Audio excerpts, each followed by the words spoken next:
Hello दोस्तों, are के classes के इस ऑनलाइन प्लेटफॉर्म पर मैं राजकुमार सवाल का आप सभी का एक बार फिर से स्वागत करता हूं। सबसे पहले उन सभी साथियों को मेरी तरफ से अग्रिम शुभकामनाएं जो आरपीएससी सेकंड ग्रेड मैथमेटिक्स की तैयारी कर रहे हैं और जिनका पेपर होने जा रहा है कल परसों में।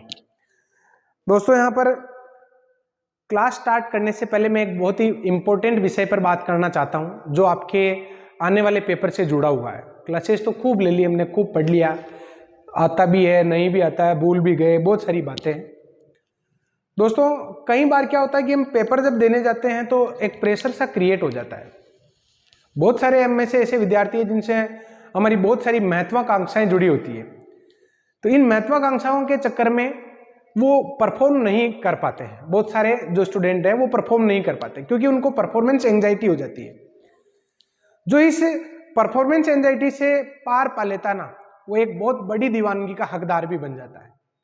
दोस्तों, ऐसे ही मैं एक बात करता हूं, एक बार सचिन तेंदुलकर भी इसका शिकार हो गए थे, प्रेशर का, नर्वस 90 का शिकार हो गए थे। आपको पता हो तो उनको पता था कि अगला ही एक शतक बनाने के बाद एक बहुत ही बड़ा कीर्तिमान मैं रच दूंगा, और इस चक्कर में उन्होंने अगला शतक बनाने के चक्कर में इतना ज्यादा नर्वस हो गया या अपने ऊपर इतना सारा प्रेशर क्रिएट कर लिया कि वो कई बार बहुत सारे मैचों में 90, 91, 92 इस तरीके से आउट होते रहे।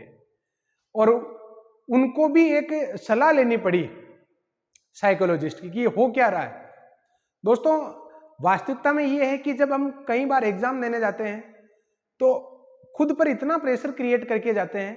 बहुत सारे स्टूडेंट प्रेशर इतना क्रिएट कर लेते हैं कि उनका जो माइंड का जो परफॉर्मेंस का जो लेवल है ना, वो काफी डाउन हो जाता है। जबकि जब उनको फील्ड में उतारा जाता है, नॉर्मली जब उनकी परफॉर्मेंस देखी जाती है तो बहुत अच्छे लेवल की होती है, उनका कॉन्फिडेंस बहुत अच्छा होता है, लेकिन फिर भी वहां पर जाके उनकी परफॉर्मेंस नहीं हो पाती है। क्यों? क्योंकि वो हमेशा ही दबाव में रहते हैं। जब वहां पर जाते हैं तो जब एग्जाम में बैठते हैं तो वो भूल सा जाते हैं, चकरा जाते हैं, उनको दो दो आंसर एक जैसे दिखते हैं, ये भी हो सकता है, ये भी हो सकता है। ऐसे कर करके वो लास्ट में मतलब 2.5 घंटे उनके कब निकल जाते हैं पता ही नहीं चलता है। जबकि मैंने आप लोगों को कई बार ये कहा है कि आपकी पढ़ाई एक तरफ और आपने 2.5 घंटे में वहां पर टाइम मैनेजमेंट कैसे किया है, ये सबसे ज्यादा इंपॉर्टेंट है। भाई, अगर आप कितनी मेहनत करने के बावजूद भी अगर वहां पर परफॉर्म नहीं कर पा रहे हो तो कहीं ना कहीं आप खुद जो है ना वो गलती कर रहे हो। दोस्तों, यहाँ पर पेपर को कैसे अटेंड करना है मैं आप लोगों को बताता हूँ, और एक एग्जाम्पल जो मैं काफी बार दे चुका हूँ, 2-3 बार मैंने आप लोगों को पहले भी दिया था। आप किसी भी शादी में जब जाते हो ना, अकेले इंटर हो गए, अकेले इंटर हो गए ना, तो शुरुआत में जब देखते हो तो चकाचौंध भरी दुनिया है, कुछ भी समझ में नहीं आता है। लेकिन अगर आप ऐसे लोगों से मिल लेते हो, सबसे पहले जाते ही पहले आप उन लोगों से मिलते हो जो आपके नॉन पर्सन है। नॉन पर्सन से अगर आप मिलते हो ना तो आपकी धड़कनें थोड़ी सी कम हो जाती है, बैलेंस हो जाता है, और फिर आप अनजान लोगों से भी जान पहचान बना लेते हो। आप कैसे हैं, आपका नाम क्या है, ये सब पकड़ बन जाती है, उस पूरे ही माहौल में आप घुल जाते हो। ऐसा ही सीन पेपर के साथ में है। आप जाते ही किसी अनजाने व्यक्ति से या अनजाने क्वेश्चन से नहीं मिलिए, आप पहले उन क्वेश्चन को अप्रोच करिए ना जो आपके टच में है, आपको लगता है कि यार ये बढ़िया क्वेश्चन है, ये मेरा ही वाला क्वेश्चन है। ऐसे करते करते आप पेपर में एक बार घुस जाएंगे ना, तो फिर आपको लगेगा कि यार अब मैं इस पेपर में बड़े से बड़े क्वेश्चन को इजीली कर पा रहा हूं। दोस्तों, यहाँ पर आपका जो 2.5-3 घंटे का जो टाइम है, 2.5 घंटे का जो आपको टाइम मिलेगा, उसमें आपको पेपर के 2-3 राउंड लगाने हैं और बिना किसी प्रेशर के आप जाकर बैठ जाना। आपका जो वहां पर आधे घंटे पहले से आप एंट्री करोगे ना, बिल्कुल आधे घंटे पहले जाकर आप टेबल और स्टूल पर बैठ जाना। उस आधे घंटे में आपको पेपर और कॉपी फाड़ने की आवश्यकता नहीं है। बैठ जाओ आराम से और वहां पर गहरी और लंबी सांस लो, बिल्कुल रिलैक्स होने का प्रयास करो। आप जो लंबी और गहरी सांस लोगे ना, उससे आप काफी रिलैक्स हो जाओगे। धीरे धीरे धड़कनें अगर आपकी बिल्कुल अगर नॉर्मल हो गई ना, तो आपकी परफॉर्मेंस वैसे ही काफी बढ़ जाएगी। दोस्तों, आपकी महत्वाकांक्षाएं जो है ना इतनी लेकर मत जाइए, नहीं लगेंगे, लग जाएंगे, ये अलग बात है, ये देखा जाएगा, समय दिखाएगा कि आपने वहां पर क्या किया है, पेपर कैसा आया, पेपर का पैटर्न क्या है, जीके में कैसा हुआ, मैथ्स में कैसा हुआ, कट ऑफ क्या जा रही है। आप पहले क्यों सोचते हैं इतना? आप देखो ना कि आप अपने बेस्ट से ज्यादा कुछ नहीं कर सकते। अगर आपने अपनी बेस्ट परफॉर्मेंस दे दी तो मान के चलिए वो पेपर आपके अकॉर्डिंग ही था। और जो पेपर हार्ड होना है वो सबके लिए हार्ड होना, केवल आपके लिए तो नहीं कि भाई मेरे अकेले के लिए इस लेवल का पेपर बना दिया। आप लोग उस पेपर के कम से कम टारगेट करिए। अगर आपकी बहुत अच्छी पकड़ बन गई है तो आप पेपर के 3 राउंड लगाइए। कुछ क्वेश्चन को पहले राउंड में नहीं लेना है, जो क्वेश्चन आपको आ रहे हैं फिर भी नहीं लेना। उसके पीछे कारण ये है कि कई सारे क्वेश्चन जो है लास्ट तक, क्योंकि बहुत सारे स्टूडेंट क्या, मैथमेटिक्स के स्टूडेंट की सबसे बड़ी कमी ये है कि उसको लगता है कि मेरे को आ रहा है तो मैं क्यों नहीं करूंगा। अरे भाई यहाँ पर कोई नहीं पूछ रहा आपको आ रहा है, आप क्यों कर रहे हैं, क्यों नहीं कर रहे हैं। आप लास्ट में यूं नहीं कि फिर बाद में बाहर आकर ये कहोगे यार लास्ट में तो ये क्वेश्चन मुझे 4-5 और आ जाते, 5-7 क्वेश्चन और आ जाते, मेरे मजे ही आ जाता। अरे भाई वो आप खुद ही गलती कर रहे थे उसमें, उस टाइम मैनेजमेंट के चक्कर में आप ही गलती करते। फर्स्ट जो आपका ये होता ना, मतलब 2-3 फर्स्ट जो राउंड होता ना, वेरी फास्ट होना चाहिए। बिल्कुल सिंपल टाइप के जो क्वेश्चन है उनको अटेंड करना है, जो एक ही बार में हो जाए उनको अटेम्प्ट करना है। आपको लगे कि यार इस क्वेश्चन में थोड़ा सा समय लग सकता है, थोड़ा सा यहाँ पर इसमें डबलिंग का चांस है, उसको सेकेंड राउंड में लीजिए। सेकेंड राउंड पहुंच गए, सेकेंड राउंड में बहुत सारे क्वेश्चन आपको आ जाएंगे, क्योंकि धीरे धीरे उससे हैबिचुअल हो गए ना। फिर आप थर्ड राउंड में उन क्वेश्चन से उलझिए जिनका कोई अता पता नहीं हो। आपको लगता है कि करेंगे तो हो जाएंगे, नहीं होंगे तो कोई बात नहीं। क्लियर?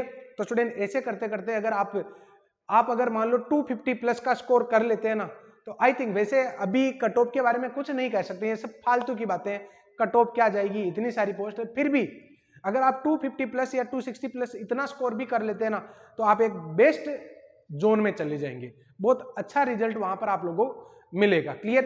तो दोस्तों यहाँ पर ये क्लासेज जो है, आई थिंक आज ये हम जो क्लास ले रहे हैं ये लास्ट क्लास हो सकती है आपके आरपीएससी सेकंड ग्रेड मैथमेटिक्स की। इसके बाद तो फिर आपका पेपर ही है, और उसके बाद की बातें तो हम बाद में करते रहेंगे, क्या रिजल्ट रहा, कैसा पेपर हुआ, पेपर का सॉल्यूशन क्या है। वैसे मैं आपको बता दूं कि जैसे ही आपका पेपर होगा सेम डे, जैसे 4:30 बजे खत्म होगा ना आपका पेपर, तो 5:30 बजे तक आपका सॉल्यूशन जो है वो मिल जाएगा आपको पूरा, एकदम एक एक क्वेश्चन पर प्रयास करेंगे कि सारे ही क्वेश्चन का एकदम सटीक सॉल्यूशन हम ला पाए। तो 5 बजे तक मैं आप लोगों को सारे सॉल्यूशन अवेलेबल करवा दूंगा। तब तक आप इंतजार करिए और आप लोग खुद पर भी विश्वास करिए कि किस तरीके से हमें टाइम मैनेजमेंट करना है। एक बात ये है कि आपने छोटी छोटी सीट्स बनाई होगी, कुछ सीट्स आपने बनाई होगी। अब आपको है ना इस 2 दिन में केवल ये करना कि पूरा ये जो है ना जमावड़ा आपके आसपास बिखरा होना चाहिए। जैसे 8, 10, 15 किताबें खुली हुई है, ऐसे खुली हुई है, पता चल रहा है कि आप पढ़ रहे हो। एक फोटो भी ले लेना उसकी, उस माहौल की, यादगार बना रहेगा वो बाद में। नौकरी लग गए तो किसको बताओगे, मैं नहीं ले पाएगा। क्लियर? आप केवल ये देखना कि यार इस बुक में फॉर्मूले और कॉन्सेप्ट जो है वो निकल जाए सारे, बस फॉर्मूले और कॉन्सेप्ट। पेन नहीं चलेगा, अगर आपने पेन चलाया तो आप रिवाइज ही नहीं कर पाओगे। बस बिल्कुल रिलैक्स होकर, आप ये मत देखना कि यार आगे का रह जाएगा इसलिए इसको तो फटाफट पढ़ लेता हूं। रिलैक्स होकर आराम से उस बुक के सारे कॉन्सेप्ट पढ़िए, सारे जितने भी फॉर्मूले दे रखे उनको याद करिए, फिर आप नेक्स्ट बुक पर आ जाइए। 1-2 क्वेश्चन सैंपल के लिए देख लीजिए, आपको सोल्व नहीं करना, देख लेना है बस। क्लियर? तो स्टूडेंट इस तरीके से अगर आप ये जो लास्ट 1-2 दिन की स्ट्रेटेजी बनाएंगे तो आपके मैथमेटिक्स में जो आपका जो कॉन्फिडेंस है थोड़ा सा अप होगा। और अगर आप क्वेश्चन करने बैठ गए तो हो सकता है कि आपका टाइम खर्च हो जाए और आप लास्ट में थोड़ा सा नर्वस हो जाए कि यार मैं रिवाइज ही नहीं कर पाया लास्ट टाइम में, क्योंकि वैसे आपको 2 दिन का टाइम मिल गया। लोगों के पास तो 2 दिन का टाइम है ही नहीं, वो तो वैसे भी 1 घंटे, आज पेपर हुआ और शाम को फिर से पेपर हो रहा, तो ऐसी वाली स्थिति तो आपके साथ नहीं आ रही। क्लियर? तो दोस्तों ये थी एक छोटी सी इंपॉर्टेंट और महत्वपूर्ण बात। मैं आप लोगों से एक उम्मीद करता हूं कि जो भी तांडव बैच में स्टूडेंट पढ़ रहे हैं उनसे मेरी रिक्वेस्ट है कि आप लोगों के नाम, रोल नंबर और रजिस्ट्रेशन नंबर और डेट ऑफ बर्थ ये तीनों टाइप करके आप आरके क्लासेज का जो चैट बॉक्स है उसमें जरूर शेयर करें, या फिर आपका जो मैंने ग्रुप बना रखा व्हाट्सएप ग्रुप उस पर शेयर करें, ताकि जब पेपर हो जाए और आपका रिजल्ट आए तो मैं भी मेरे हैंड से देख सकूं और थोड़ी सी खुशियों का हकदार मैं भी आप लोगों के लिए बन सकूं। क्लियर? तो स्टूडेंट अब हम शुरुआत करते हैं वेक्टर कैलकुलस की, और वेक्टर कैलकुलस में आज हम जो क्वेश्चन लेने वाले हैं इससे आपके वेक्टर कैलकुलस का पूरा खाका जो है ना एकदम तैयार हो जाएगा। क्लियर? तो देखिए यहाँ पर फर्स्ट क्वेश्चन क्या है।